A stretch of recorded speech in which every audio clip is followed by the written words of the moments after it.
The United States Navy is at risk. Right now, this very minute. Wave after wave of unwanted intrusions capable of striking anywhere on the planet, including right here at home. The probes are invisible, but they could potentially cripple our forces with as much devastation as any bomb or missile. This is all occurring in cyberspace, the worldwide domain where communications, intelligence gathering, kinetic operations, logistics, and command and control can be threatened at network speed.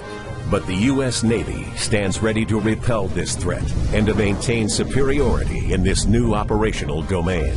The cyber warriors of U.S. Fleet Cyber Command and U.S. 10th Fleet help operate and assure the security of Navy networks around the world, providing powerful cyber capabilities necessary for warfighting superiority across the full spectrum of military operations. Any entity with access to the internet can operate in cyberspace, including criminals, terrorists, hacktivists, and nations large and small. As vast as the internet has become, cyberspace is even larger, with virtually all commerce and communications passing through electronic networks. From GPS systems to wireless phones, credit card scanners to automatic climate control systems, and the U.S. power grid, all are vulnerable to cyber attack, and so is our military. Each day, the Department of Defense alone receives 6 million probes. The traditional operational domains of maritime, land, air, and space have definite boundaries that separate one from the other. But a fifth operational domain, cyberspace, crosses all domains. Cyberspace is where the battles of the future will be won or lost. 10th Fleet is no stranger to unconventional missions. In World War II, submarines were the new menace, changing the very conventions of naval combat. 10th Fleet was formed to counter that threat, unifying intelligence and operations in one command for the first time. Today's 10th Fleet continues that tradition. The Chief of Naval Operations established U.S. Fleet Cyber Command and recommissioned U.S. 10th Fleet as the Navy's central operational authority for cyber, electronic warfare, networks, cryptology, signals intelligence, and information operations.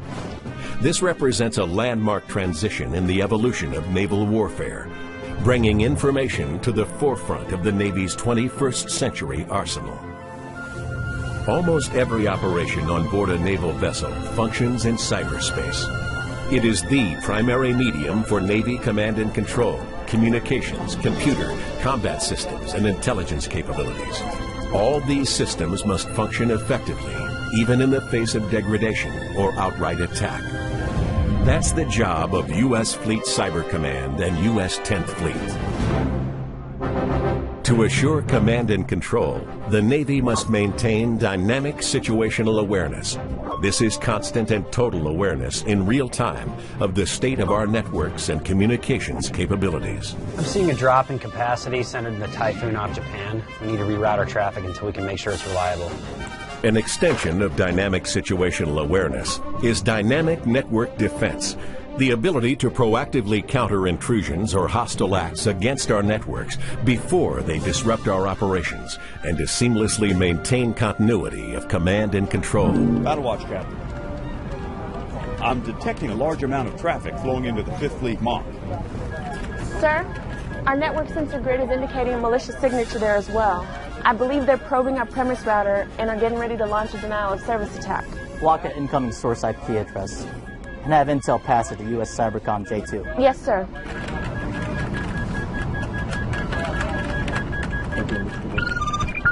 Sir, we got him. Good work. Dynamic network defense and situational awareness are necessary to enable 10th Fleet's third responsibility, full-spectrum cyberspace operations. This refers to a wide range of non-kinetic effects that can be used independently or to complement kinetic actions. Cyberspace operations can be as effective as a bomb or missile, but can be conducted from virtually anywhere on the planet, in real time. The sailors of 10th Fleet are cyber warriors, conducting operations in a critical modern domain. They're a force multiplier for both kinetic and non-kinetic naval operations, delivering timely, mission-critical information and capabilities to our commanders and operating forces worldwide.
Come back away from 5-1 or they're going to illuminate down there today.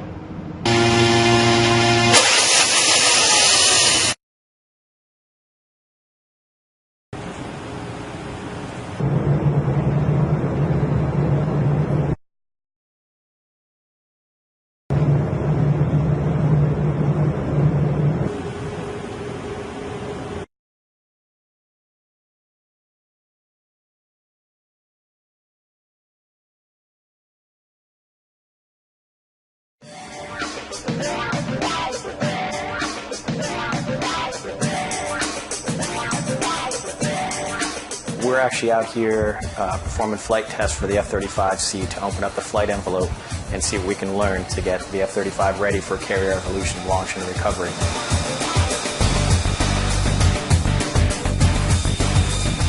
The difficulties of maintaining this aircraft on Nimitz is that, one, it's the first time we've ever brought this type of aircraft aboard. With the training that we go through, we have to go very slow to ensure that every step is done safely. The sailors on the Nimitz were prepared that we had a small contingent come out to us in Pax River, Maryland, and we provided a small cadre course for the individuals to learn about the F-35, taxiing, towing, learning all the intricacies of the F-35 that no others would see unless they were inside the program.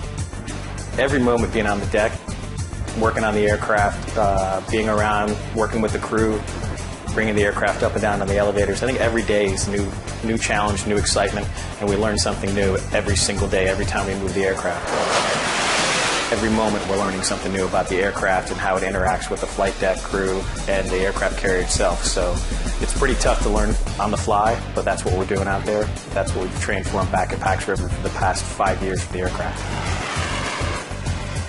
And I know everybody had the same feeling with the aircraft when it came in, it touched, it trapped. And then the next day when it launched off, it was still wonderful.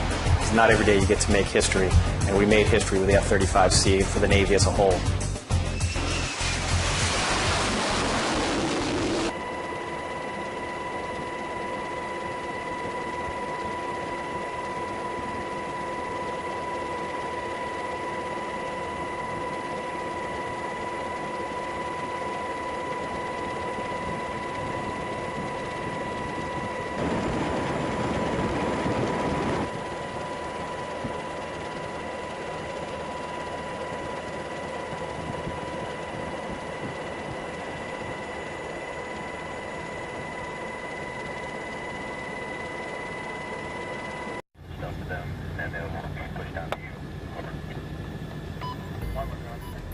Over the past decade, I've watched American troops operate on the front lines of war in Iraq and Afghanistan, both as a U.S. Marine and later as a journalist.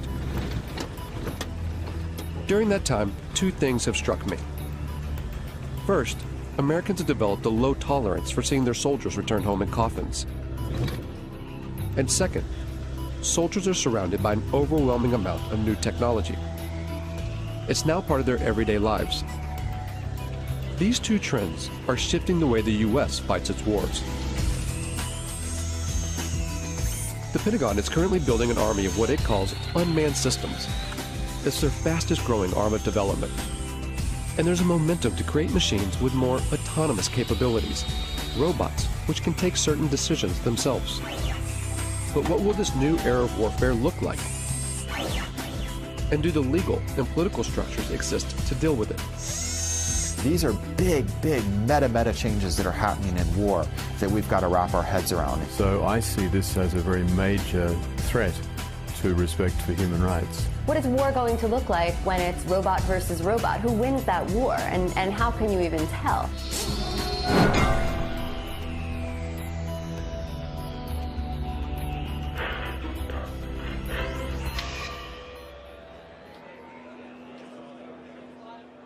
This is the largest gathering of robotics companies in the world.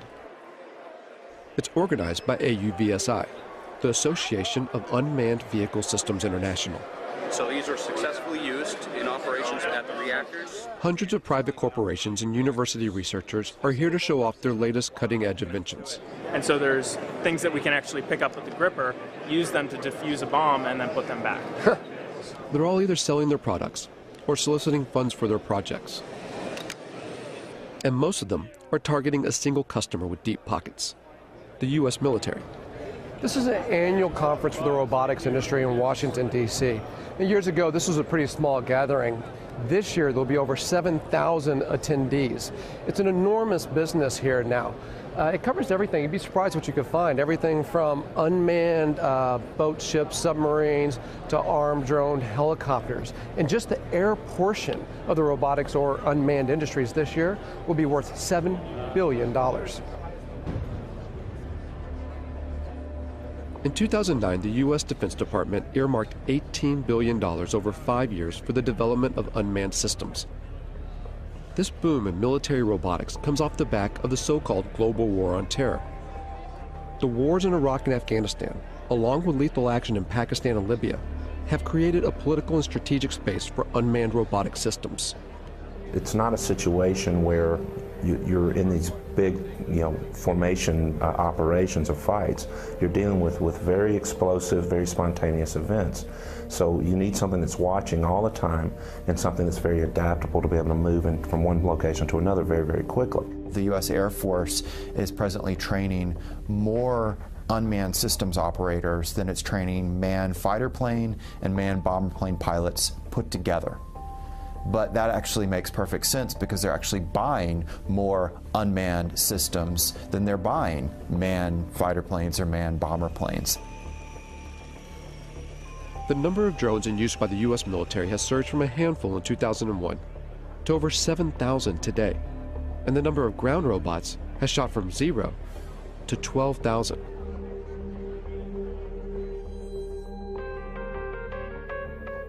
When you start to take a look, the amount of robot research funded by the U.S. military is astonishing.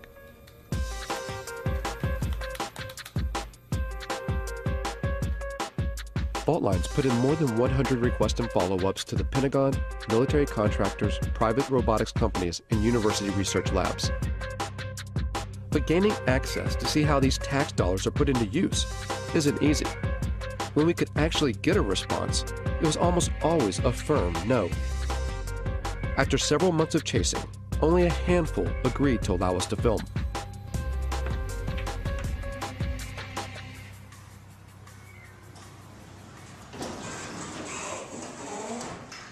Tardec was one of them.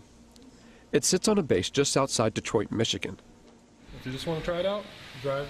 Seriously? That's it. An Army research facility from World War II. It used to build tanks. Wow, look at that. Now much of their work is dedicated to robotic technology. What we're looking at here at Tardec is unstructured environments. So robots that can move out of the area of very strict programming.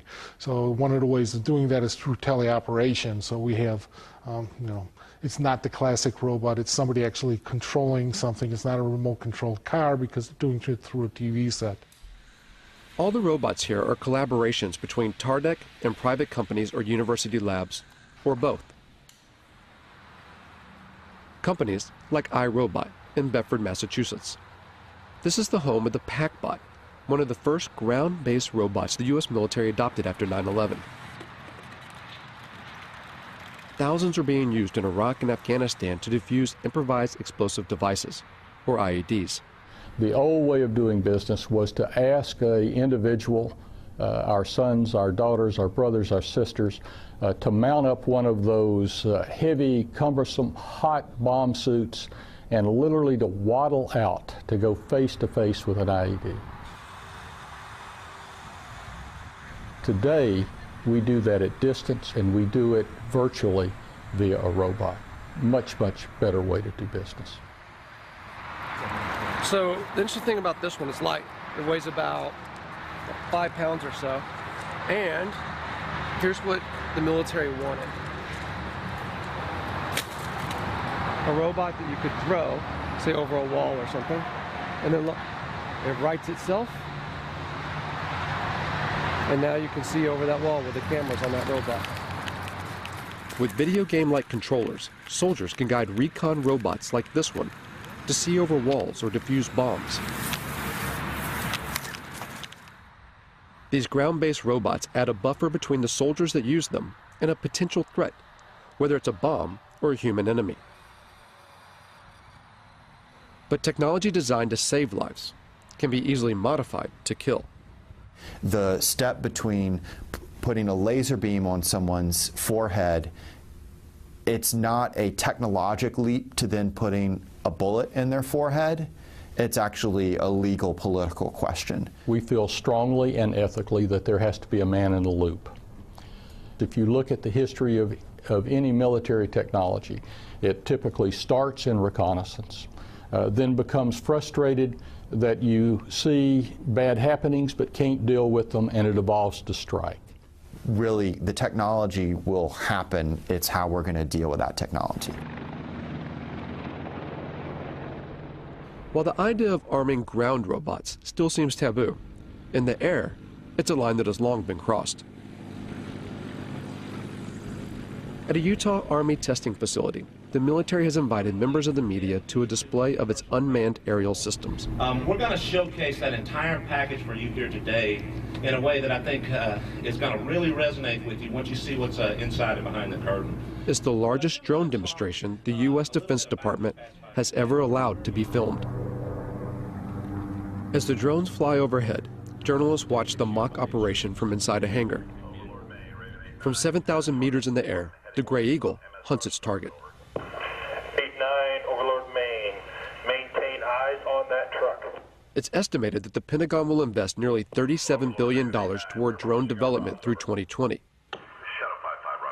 advancing unmanned systems more than piloted aircraft. Oh, I think it's fundamentally changed warfare. I think it's fundamentally changed the way we operate. I think eventually it's going to fundamentally change the way we live in the United States. And now we have a technology that allows you to carry out acts of force without having to think about some of the consequences, the political consequences of sending sons or daughters into harm's way. So in my mind, the barriers to war in our society, they were already being lowered. Now we have a technology that literally takes those barriers to the ground. Apache 17, track target 2. All of which make it such an attractive tool for the U.S. But drones are some of the most controversial weapons in the American arsenal, particularly in their use for targeted killings, a phrase first termed under the Bush administration's so-called War on Terror, to use lethal force against specific individuals. It means killing people, often outside official war zones. The program has been ramped up under the Obama administration. It's in places where there would be very serious geopolitical ramifications and the ramifications of American lives being placed on the ground in those dangerous situations. The drone appears like a silver bullet. Pakistan has borne the brunt of the silver bullet. And it's all secret. The CIA, not the military, runs the Pakistani drone program. The CIA is not required to offer any information about its operations, how it selects its targets, who's in charge, and how many people are killed. And the Obama administration will not officially discuss the CIA drone program, not even to confirm or deny its existence. If they can't even say the word, where's the accountability? How could we even know how well this program is working, even if you want to put aside the questions about whether we should be using drones as instruments of war? There's just so little transparency and so much opacity when it comes to this program, when it belongs to the CIA, that some people now think if it belonged to the military, you could at least get more insight into how it works and then debate about whether it should be run this way.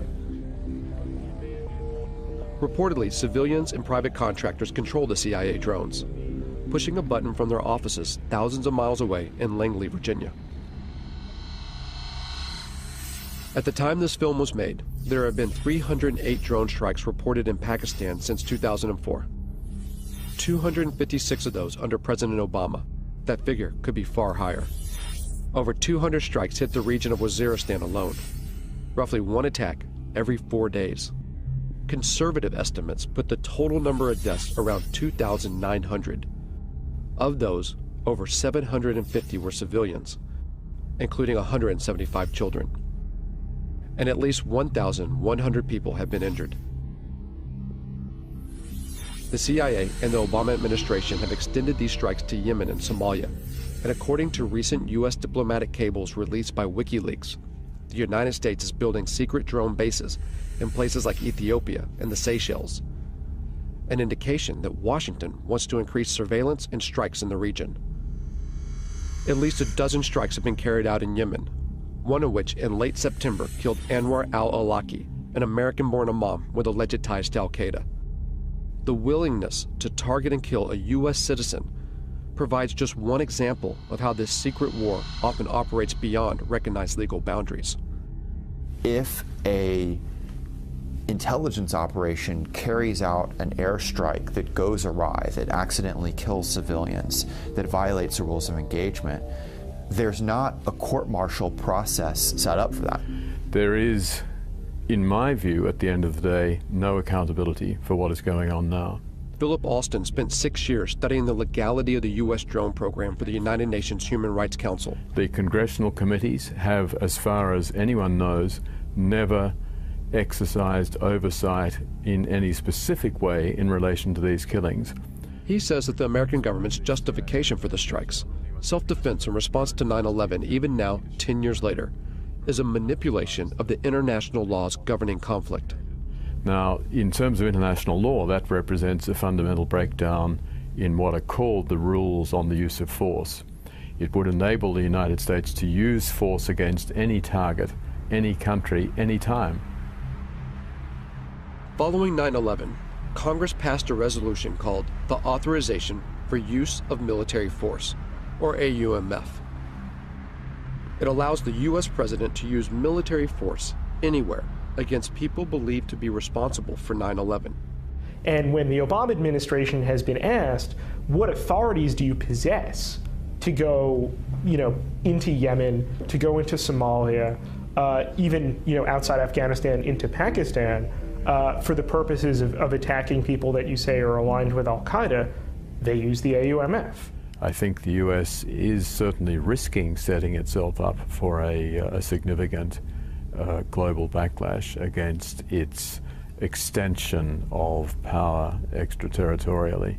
But the bigger problem, of course, is other states saying, well, this is the norm. You do it.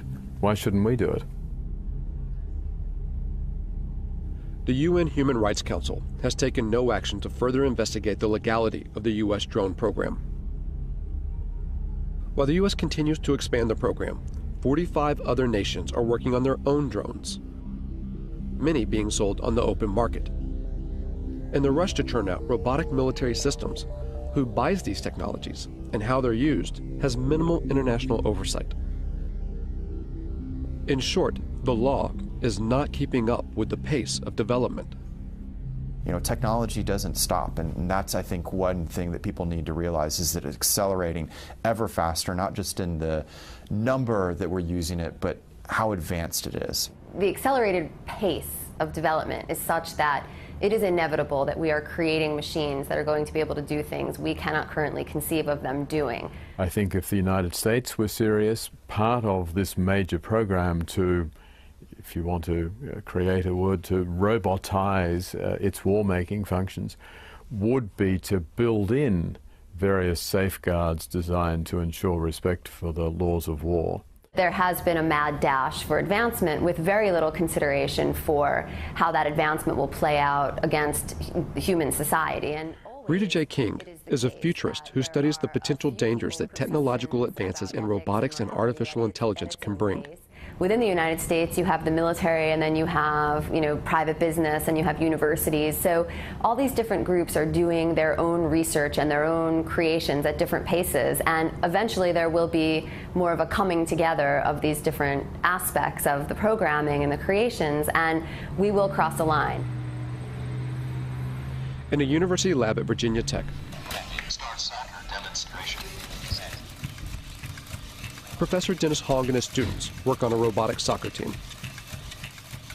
The real thing is, if you want to use these robots outside the lab in real life doing real work, then without all the skills needed to playing soccer, it won't happen. So it's a really good controlled competition where we can develop all the technologies needed for robots to be used in real life.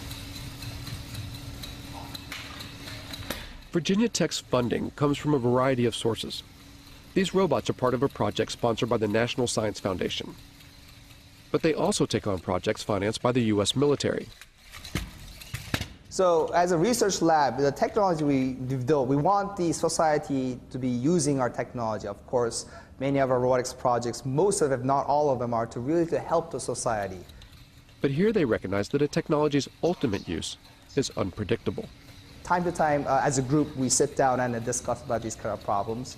Mainly, it's very sensitive, especially for when we work on military-funded projects and those kind of things. But many times, we don't have any control once it leaves our hands. However, that's true for any technologies, any science besides robotics as well. It's hard to put a timeline on how fast robots and artificial intelligence will develop. But almost everyone we spoke to seemed to believe that in just a few decades, the robots that will exist in our world will be unrecognizable by today's standards. I think the probability is virtually one, a certainty, that machines will be as intelligent as people, that we will have intelligent robots, that robots will be ubiquitous. So then the consensus of people in the industry is somewhere around 2025, 2030, and even if you were to say, oh, that's optimistic, so maybe it's 2050. Maybe some of us won't be around to see it, perhaps, but it's not that far in the future. It's not 1,000 years. It's not 500 years. It's certainly not never. When people say machines will never be as smart as people, never is a very long time. The robots that we create could, of course, eventually will become much smarter than we are. And because they're smarter than us, we won't be able to conceive of how smart they are. And we'll have no control over that. And I don't think our brains are really equipped to accept the enormity of what that means, because we do find ourselves intelligent now. Science fiction stories have always made predictions about conflict between machines and people. The way to avoid that is for humans to always be at least as intelligent as their machines.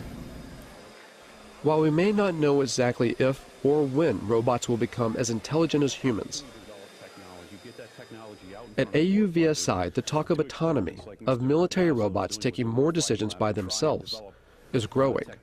Work on the next generation of autonomy, maybe before it's really needed, to show where it can go. General Riggs talked about unfair advantage, and I'm in full agreement with him. We want unfair advantage. We want lots of unfair advantage. Why shouldn't we? And unmanned systems, and especially weaponized unmanned systems, clearly provide a huge advantage. So how far will robot autonomy go? And will a robot ever be allowed to make the ultimate decision, to take a human life? Officially, the U.S. military claims there will always be a man in the loop, that a human will always make the decision to kill. But there are signs that this may not always be the case. In 2006, the Army funded a major study to find out if lethal autonomous robots could be programmed to act ethically on the battlefield. There's a long and rich history of war crimes in every war. We try and train our soldiers, and soldiers are instructed in this, but we are human beings. And there is emotions, there's anger, fear, frustration. We don't have to put those in autonomous systems. We can engineer out the emotions that get in the way. Ron Arkin, a professor at Georgia Tech, worked on this study and argues that robots can be more ethical than human soldiers, even in decisions to kill, by programming in what he calls bounded morality.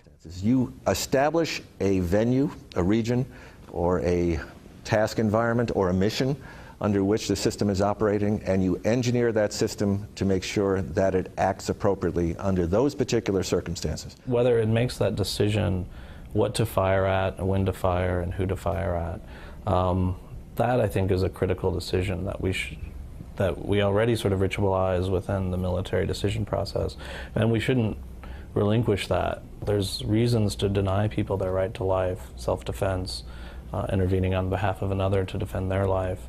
But those are decisions that human agents and moral agents should be making, and not automatic processes. I will never, ever make the claim that these systems will be perfect.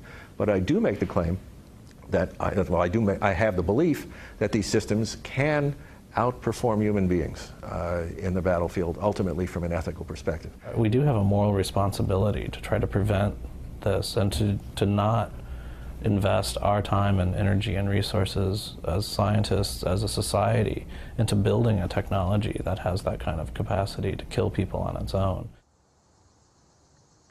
But for now, there are no signs that research like this will stop.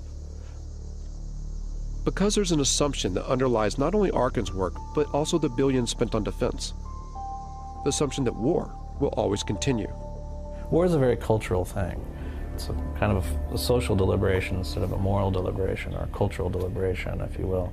Like, how do we want to fight wars? What is it to be a warrior in this society? And what does this society decide that war is about and is good for? In the past, battles had formal boundaries and ends, where each side had to bury their own. But as more robots go to war on behalf of humans, what stake does society hold?